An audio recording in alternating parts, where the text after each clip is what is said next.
तुम्ही जरी प्रसारमाध्यमांना बघितलंय का? आणि न्याय का मागायचा आहे तर ही घटना परत आपल्या महाराष्ट्रामध्ये घडली नाही पाहिजे. जे गुन्हेगार आहेत, जे हे संघटित गुन्हेगारींचं जाळ आहे, हे जे कुणी कट कारस्थान करणारे आहेत, त्यांचा समूळ नायनाट झाला पाहिजे. ह्याच्यासाठी आम्ही मागणी.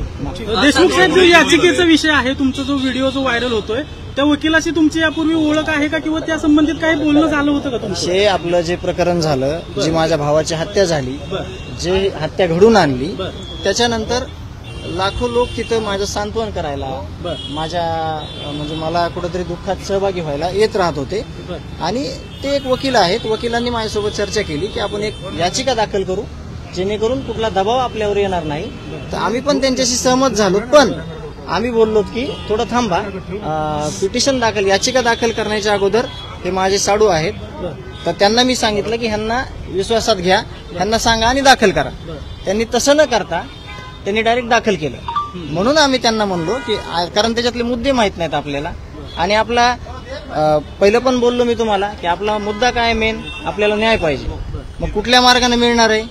बाकीचे कुठाने आपण उकरून मिळणार आहे का आपल्याला? आपल्याला न्यायाच्या भूमिकेत जाताना जे पाहिजे न्यायासाठी ते मागणार. मग आपण त्याच्यावर अभ्यास नव्हता केलेला, म्हणून ह्यांना न विचारता त्यांनी याचिका दाखल केल्यामुळे आम्ही सरेंडर करायला सांगितली, मी स्वतः, आणि 4 दिवसापूर्वी करायला सांगितलेली, 4 दिवसापूर्वी केलेली आहे.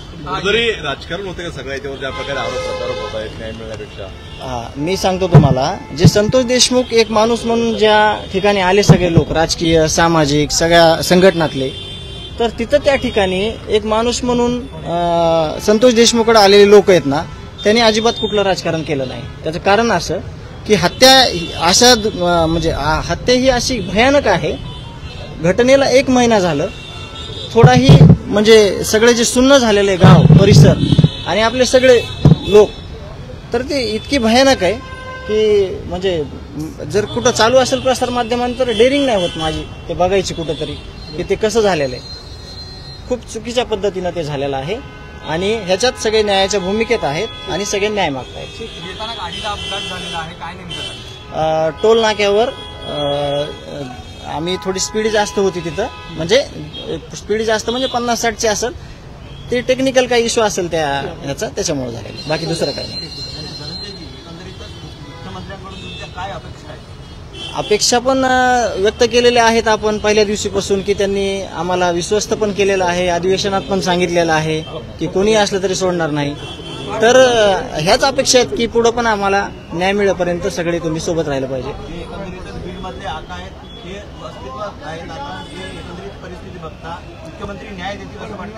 मुख्यमंत्र्याला न्याय देणंच आहे, कारण का हा जो माझा भाऊ आहे तो माझा भाऊ एकट्यापुरता मर्यादित नाही राहिलेला. त्याचं जे कर्तृत्व होतं, त्याचं जे सगळं कार्यशैली होती आणि त्याचा जो परिचय होता, त्या परिचयानं तुम्ही सगळ्यांनी बघितलेलं आहे की त्या गावासाठी कसं वाहून घेतलेलं होतं त्यांनी, आणि त्यामुळे त्यांना त्यात राहायचंच आहे. परत परत परत परत ऐका ना, मी काय म्हणतो, मुख्यमंत्र्यांना तुम्ही भेटल्यानंतर बोलू. आणि मी सांगतो तुम्हाला पण माझी एक विनंती आहे की तुम्ही पण एक भाऊ आहेत सगळे माझे, न्याय संतोष अण्णाला कसा भेटेल, माझ्या भावाला, आपल्या भावाला, त्यासाठी तुम्ही पण प्रयत्न करा. थँक्यू.